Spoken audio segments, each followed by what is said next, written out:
आपल्या सर्वांचे भाग्य विधाते महाराज साहेब त्या ठिकाणी व्यक्त होत आहेत. त्यामुळे जोरदार टाळ्याने स्वागत करा महाराज साहेब. हुरडा पार्टी राहिली थोडीशी बाजूलाच. तो कार्यक्रमाला आपण सगळे आलात.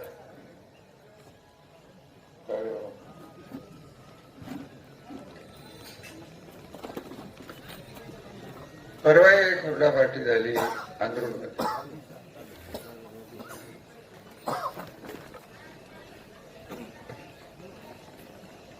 या तालुक्यात इतके जेवण घेतली बघितली. लोकांनी प्रेमाने बोलवलं. खंडाळा तालुक्यात मान तालुक्यात फिरत असताना एखादं जेवण दिलं गेलं तर सगळ्या गावाला बोलवतात. विरोधात विषय सोडून दे. गेल्या 1 वर्षात मी मजा बघतोय.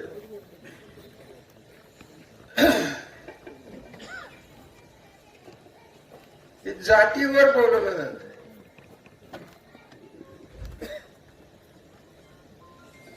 जातीची नावं घेण्याची काही माझी इच्छा नाही, कारण मी जातपात मानणारा माणूस नाही.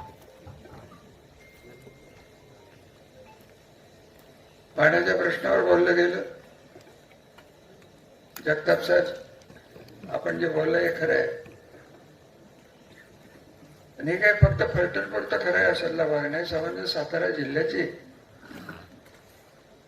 जी काही संस्कृती होती, जी राजकीय संस्कृती होती, सामाजिक संस्कृती होती, एकमेकाशी वागायची पद्धत जी होती, गावाच्या गावं शांततेने सुखाने कष्ट करून जगत होती.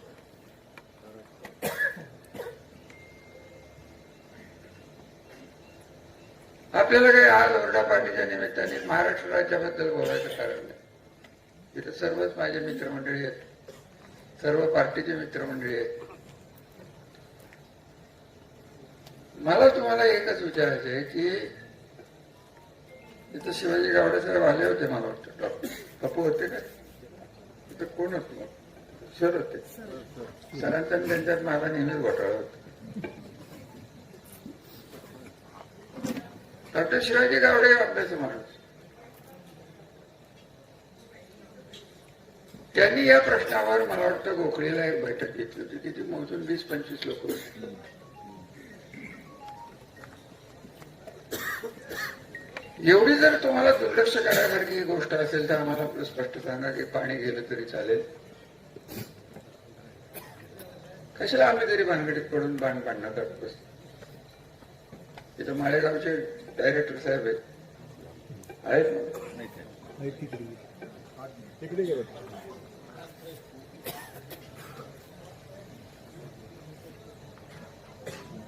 आपलं पाणी 100 वर्ष वाढणारा हा कालवा आहे. तुम्हाला काहीच किंमत नाही. तुमच्या पूर्वजांनी संस्थान असताना भाडगर धरण जेव्हा ब्रिटिशांनी बांधलं तेव्हा महाराष्ट्राचे शेतकरी हे पाणी घ्यायला तयार नसायचे. का माहितीये? पाणी शिळे म्हणायचे. संस्थांनी ज्यांनी कालव्याचं पाणी घेतलं त्याला रेव्हेन्यूचा जे टॅक्स असायचा त्या काळातला, त्याला शेतकरी म्हणतो तो माफ केला. आणि मग जी क्रांती सुरू झाली, या पाण्यात काही दोष नाही. इतक्या कठीण परिस्थितीनं हे संस्थान केवळ विश्वेश्वरय्या आणि माझ्या आजोबा यांची ओळख होती, मैत्री होती, आणि त्यांची ती सवय होती की बाहेरची चांगली माणसं ओळखीने घ्यावी, तर स्वतःच्या संस्थानात बोलवावीत, त्यांचे विचार ऐकावेत. माझ्या आजोबांची सवय होती. तुमच्यातलं काही त्यांना माहिती आहे, त्यांना तुम्ही बघितलं नसेल. आमच्याच पिढीने कधी बघितलेलं नाही. आमची पिढीत मला बघायला मिळणार तर देवाचं काय नाही. बरोबर माझ्या वयाचीच. मला एक सांगू का, ही लोक विसरतात. ज्यांनी 15 इंच पावसाचे हे संस्थान कर्जबाजारी होते ही पिढी गेली. ज्यांनी कारखाना नव्हता, साखरवाडी कारखाना नसलेली पिढी गेली. निराउजवा कालवा नसलेला फलटण बघितलेली ती पिढी गेली. श्रीराम सागरी साखर कारखाना नव्हता तेव्हा होणारे हाल ही पिढी गेली. आता फक्त सगळं मिळालेलं झालेलं उद्ध्वस्त. श्रीराम कारखाना नाव का गेला, कसा गेला हा विषय संपला. साखरवाडी संपला. शरगवाला पाणी नसतं चाललं असतं. साधं लॉजिक आहे, याचं तर्क आहे. भोपाळगावचे कारखाना निघाले, पाणी होतं म्हणूनच निघालं. कसा चाललाय मी काय बोलणार नाही. माझ्यावर परत ईडीपीडीला काय सांगता येत नाही. माझी तयारी आहे त्याची. हे वकीलही तयार आहेत. सरकारला मागच्या भाषणात विनंती केली होती की माझं स्टेटस बघून मला महाराष्ट्राच्या तुरुंगात ठेवू नका. तिहार जेलला तिहारचा तुरुंग आहे किंवा अहमदनगरचा तुरुंग जिथे पंडित नेहरू 3 वर्ष कैद होते, निदान त्या माणसांची जिथे राहिले तिथे जाऊन तरी बसतो. हे करू शकत. सगळं विसरलं जातं, गृहीत धरलं जातं. आणि राजकारणाचा विषय जेव्हा येतो, आणि सध्याचं राजकारण जे चाललेलं आहे हे आम्हालाच विचारतात 30 वर्ष आम्ही काय केलं. 30 वर्ष मी होतो, त्याच्या आधी 100 वर्ष नाईक निंबाळकर कुटुंब होतं, तेव्हा आपण कुठं होतो? आपलं घर कुठं होतं? इथं आले, त्यांचं स्वागत झालं, ते स्थिर स्थावर झाले, राजकीय सामाजिक प्रतिष्ठा देण्यात आली. काही अडचणी आल्या तर कर्ज देण्यात आली, काही अडचणी आल्या तर श्रीराम कारखान्याचे ट्रॅक्टर, ट्रक, काय ते बुलडोझर त्या काळातले दिले गेले. आम्ही आलो, आम्ही 3च भाऊ आणि तुम्ही समजा बघा आम्हाला 4था भाऊ आहे. बरोबर आहे. असेच बसायचे. मला तर काय नाव घेण्याची इच्छा राहिलेली नाही. मी खरं सांगू का, विकास किती केला 67 पासून या तालुक्यात, या घराने, हे जे नेते स्वतःला म्हणून घेतात, त्याने आसूसाठी तरी काय केलं. ती जिनिंग काढली त्याच्यात विकली आणि हे आम्हाला विचारतात कारखाना चालवायला दिला. हे स्वतः करायचं तर काहीच नाही, दुसऱ्यांनी केलेल्या कामाचं क्रेडिट घ्यायचं. आणि आपण अडचणी झालो, ज्यांना आम्ही आमच्या घरातलं मानलं, ते आमचं घर आमच्याच भावबंधाने अडचणी जाण्याचा प्रयत्न केला. तेव्हा आम्ही त्यांना म्हणलं की तुमच्या साथीची गरज आहे. ते हे म्हणाले नाही आम्हाला तिकडे जायचं, जाऊन दिलं. काय फरक पडला? हे यांच्या मनात आमच्या घराबद्दल किती तिरस्कार घेऊन हा माणूस गेली 30 वर्ष आमच्या बरोबर राहिलेला आहे ना, आम्ही मूर्ख. हे आता दिसते डोळ्याला, आम्हाला दिसते. माझे खासदार परवडला निदान तो या निरानजीत आपल्या बाणगंगा नजीक गोटा तरी खेळत बसला होता, बेडकं तरी पकडत त्याच्याकडे राहायला तरी होते. त्या अशा माणसाने आम्हाला फलटण तालुक्याच्या भविष्यावर बोलावं. यांनी नाही म्हणलं तरी एक चांगलं गेलं. बापूसाहेब गावड्यात नाही गंडवणारा माणूस बघितला मी.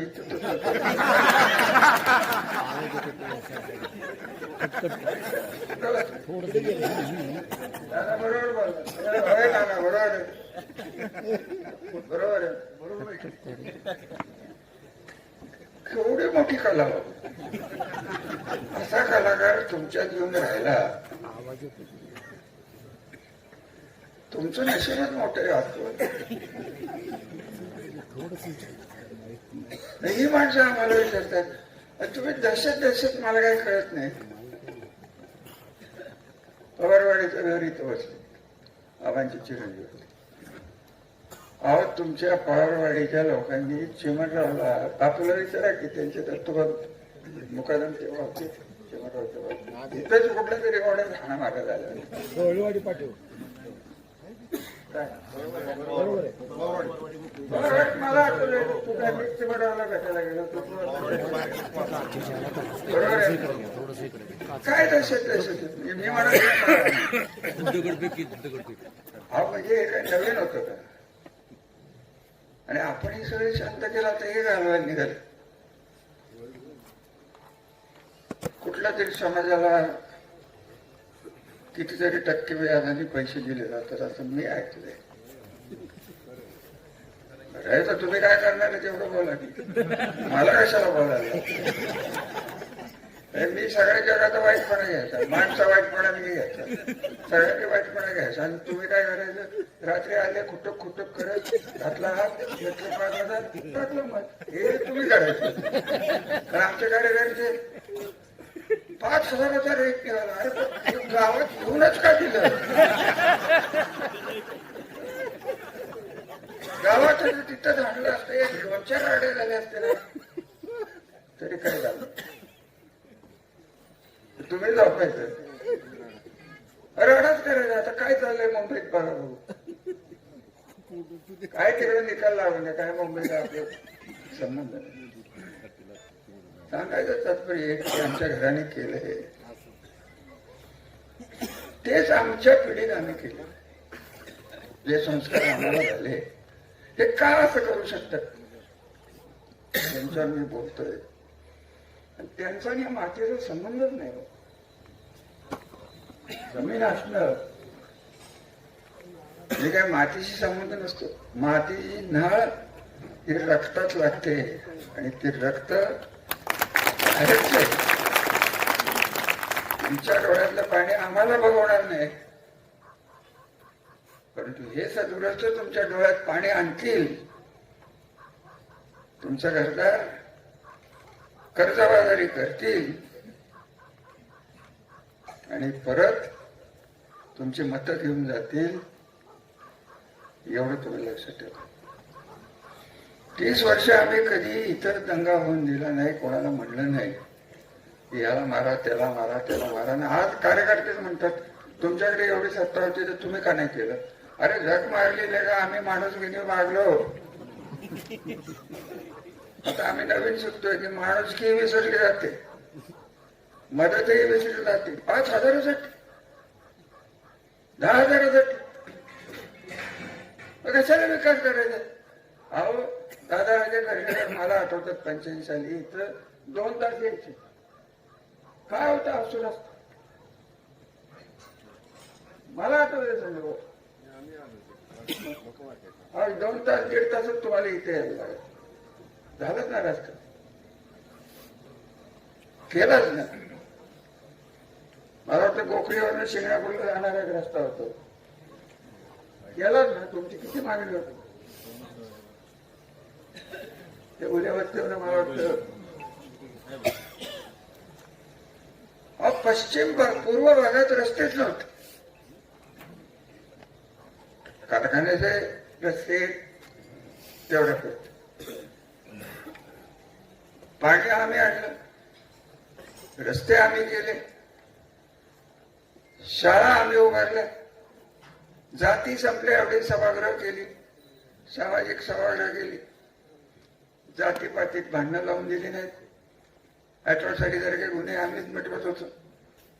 मिटले जात होते. गावात शांत राहिली. आता जर फराटे साहेबांच्या सारख्या कुटुंबावर जर अॅट्रॉसिटी लागत असेल तर फराटे कुटुंबाला मी सांगेन की माझ्यावरही लावायचा प्रयत्न झाला तर तुम्ही काळजी करू नका. संजीव बाबांच्यावर माझ्यावरही प्रयत्न झाला होता पण तो वेगळा विषय. आणि अशा पद्धतीने वागणाऱ्या माणसाला जर कोण श्रीमंत मानला जाते. श्रीमंत पदवी लावून श्रीमंत होता येत नाही. श्रीमंत मन लागतं आणि माणुसकी लागतं. ती यांच्या स्वभावात नाही. याला इंग्लिशमध्ये शब्द जगताप साहेब एक्सप्लॉयटेशन, माणसाचं एक्सप्लॉयटेशन करायचं, मराठीत काय म्हणतात मला माहिती, शोषण करायचं आणि त्याची मतं घ्यायची, त्याचं भविष्य आपल्या हातात कोंडमारा करून ठेवायचा.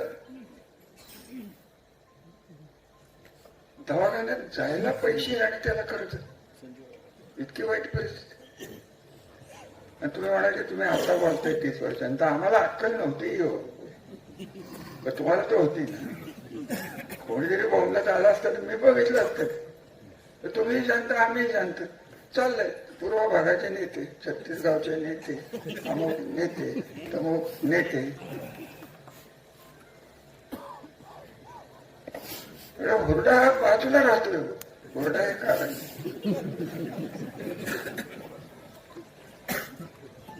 नगरपालिका गेली, सगळ्याच आघाडीवर ये महाराज. मग काय करायला? अहो या राष्ट्रवादी काँग्रेस, जाधव साहेब माफ करा मला, घड्याळाचं आहे, एक कार्यकर्ता त्यांनी तयार केलाय. सगळं आमचं रेडीमेड घेऊन गेलेत म्हातारे,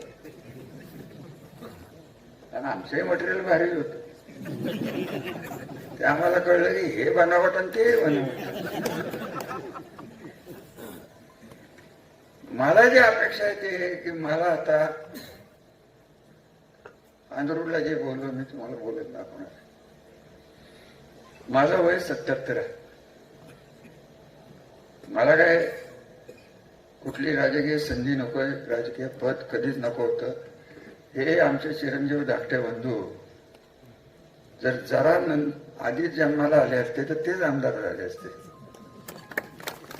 एवढं माझं शिवाजीराजांचं मीच म्हणत होतो की हे लहान होते, 26 वर्षही नव्हते.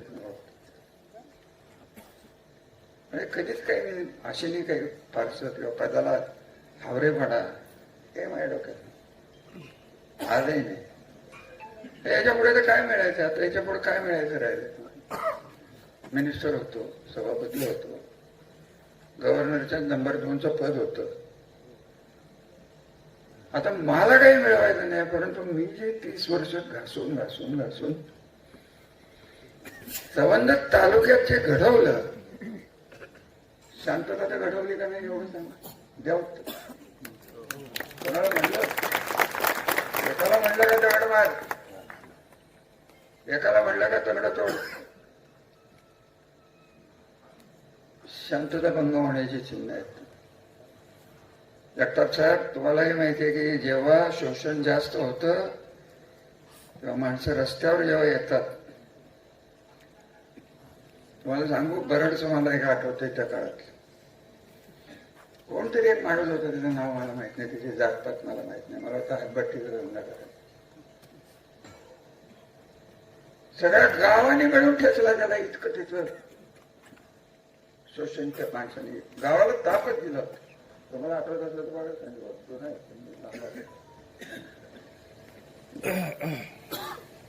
अशी संस्कृती या गावात आणायची. आणलेलं पाणी त्यांना द्यायचे का ते यांना दिल्लीला जायचे आणि तुम्ही टाळ्या मारायचे आणि तुम्ही 5,000 घेऊन मतं टाकायचे, तुम्ही घरी झोपायचे. अरे कशासाठी करायचे? तुम्हाला 5,000 पाहिजे नाही, लाखो कोटी रुपयाची कॉन्ट्रॅक्ट दिलेला माणूस आहे. मी पैसे खाल्लेले नाही. मला लोकांनी इलेक्शन मध्ये मदत केलीच, पैसे खाल्लेले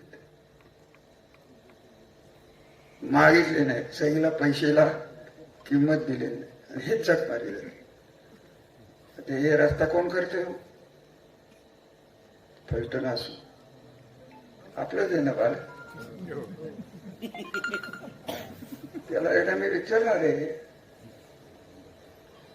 तू कसा पुढे आलास हे एकदा सांग की मी आता बोलणार नाही. त्याला हौस झाली आहे ना, ती फेडणारच आहे. आणि हे सगळं करण्यासाठी परवा जसं बोललो तसे मला आज तुमच्या आशीर्वादाची गरज आहे, तुमच्या धैर्याची गरज आहे, तुमच्या पुढच्या पिढीसाठी करून ठेवलंय ते वाचवण्याची गरज आहे.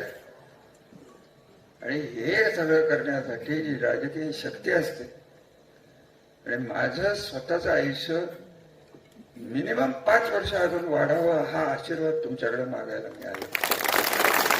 हे होणार नाही, हे होऊच शकत नाही. कोणाची हिंमतच नाही तुरुंगात जाण्याची. माझी आहे, चॅलेंज आहे माझं. माझ्यावर बरेच प्रयत्न झाले, सगळ्यातनं सुटलं.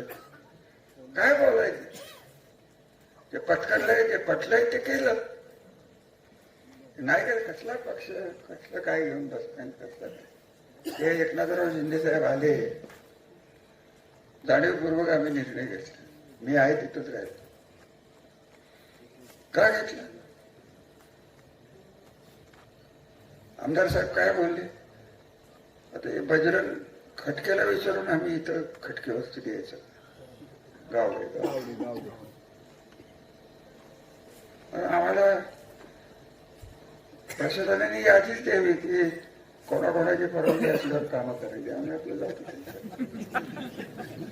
त्यांच्या मालक काय असेल टॅक्स तो देऊन टाकतो. काय कसं चाललंय. मला तुमची कीव येते. मी तुम्हाला खरं सांगू का, माझा आयुष्य मी वाया घालवलं का नाही घालवलं मी सुखी समाधानी. माझ्या ज्या दिवशी डोळे मिटते त्या दिवशी माझ्या डोळ्यासमोर कणकवलीचं पाणी आल्यानंतर म्हाताऱ्या बायकांनी पाणी ओवाळताना जे त्यांच्या डोळ्यातलं पाणी आहे एवढंच चित्र दिसणार. मला काय स्वप्न नाही. स्वप्न जे मी बघतोय की मला परत हा तालुका विकासाच्या दिशेने न्यायचा आहे, दहशतीच्या दिशेने. प्रशासकीय दहशत याला मी नेहमी म्हणतो. फलटणमध्ये मी हीच भाषण करत होतो, नाही जमलं. फलटणच्या लोकांना असं वाटलं की हे दहशत स्वतःच म्हणतात म्हणजे खरंच दहशत असेल. अरे होतेच, आहेच. अरे प्रत्येक गोष्टीत त्रासच द्यायचा आणि त्याला ओढून द्यायचं. हे तुम्ही जर थांबवायचं असेल ग्रामीण भागात तर तुमचा आशीर्वाद तर मला पाहिजेलच आहे. आणि मी काय थांबणार नाही. आमच्या घरापुरतं बोलायचं झालं तर याच माधवीराजे नाईक निंबाळकरांना 1957 साली 48ला संस्थान खालसा झालं. 1800 किती साली ते कालवा आला, कारखाने झाले. तरी या पैठण तालुक्याने, मान तालुक्याने त्यांचा पराभव केला. आम्ही घरी बसलो नाही. माझ्या आजोबांनी पैठण सोडलं नाही. त्यांचे वडील सडोनेटला पडले, कुठे पडून गेले, कारखान्यात 2दा 3दा पडले. आम्ही हे पराभव सहज पचवू शकतो. हा अपघात नाहीये, दुर्दैव तुमचं आहे. बघा आम्ही अशी माणसं आहे, त्यासाठी आम्ही तुमच्या समोर उभं राहणार आहे की मी पैठणच्या नव्हे तर कुठल्याच लोकशाहीच्या नागरिकाला त्याची जात पात एक मत देणार 2 पायाचं मशीन म्हणून बघणारा माणूस नाही. माझ्यावर संस्कार आहेत. मी नाईक निंबाळकर घराण्यात जन्म घेतलाय. माझी जनता ही माझी मुलंच राहणार आहेत आणि मुलांचं भविष्य घडावं म्हणून 30 वर्ष धडपड केली. त्याला जो आज ग्रहण लागलेलं आहे ते ग्रहण सोडवण्यासाठी आपण सगळ्यांनी कटिबद्ध होऊ, शपथ घेऊ आणि मगच ओरडा करू. याला कोणाला घाबरायचे हे होणार नाही. त्याच्याने मी काय करणार. तुम्ही असला बरोबर तर माहीत आहे. ठीक आहे, पैठण झालं, ते आमदार कोण आले ते सध्या कुठल्या पार्टीचे ते काय कळायला मार्ग नाही. जसं माझं आहे तसं त्यांचंही.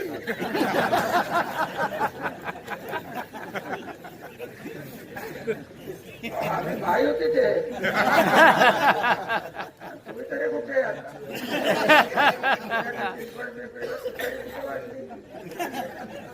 कशाचा काय सत्यानाश झाला नाही.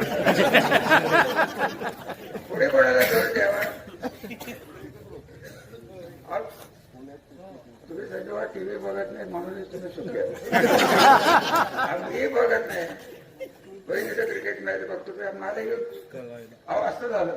WhatsApp जबरदस्त युनिव्हर्सिटी आहे जगात एक व्हॉट्सअप युनिव्हर्सिटी. काय वाटेल ते करतात, वाटेल ते बोलतात, वाटेल ते छापतात आणि आता ते कृत्रिम बुद्धिमत्ता ते राहिलं बाजूला. कोण कोणाचे विनोद काय करते, कोण कोणाचे व्हिडिओ काय काढते, कोण कोणाचे आवाज काय काढते. काय एखादा बाजार काय काय तुला या विषय ओरडा खायला उठावा का, आपला आशीर्वाद आहे असं गृहीत धरावं का.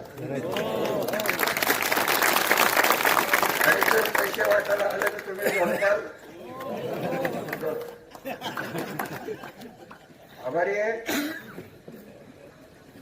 जय हिंद, जय महाराष्ट्र, धन्यवाद.